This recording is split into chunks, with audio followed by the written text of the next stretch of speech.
స్మృతౌ శాస్త్రే వైద్యే శకునకవితాగానఫణితౌ పురాణే మంత్రే వా స్తుతినటనహాస్యేష్వచతురः కథం రాజ్ఞాం ప్రీతిర్భవతి మయి కోహం పశుపతే పశుం మాం సర్వజ్ఞ ప్రథితకృపయా పాలయ విభో.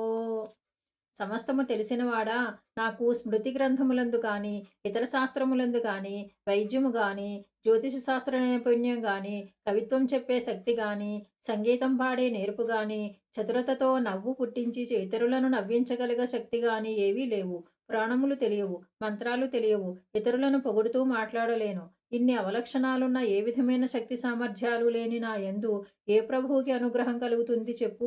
అటువంటి నాకు సంపదలు మాత్రం ఎట్లా లభిస్తాయి? ఓ పశుపతి, పశువువలే ప్రవర్తించే నా యందు నీ దయను చూపించి నన్ను రక్షించు, పాలించు. నన్ను రక్షించవలసిన ప్రభువువి నువ్వే. కనుక నన్ను రక్షించే బాధ్యత నీదేనయ్యా. కనుక నిరంతరం పరితపించే నా మనస్సుకి శాంతిని చేకూర్చి కాపాడు.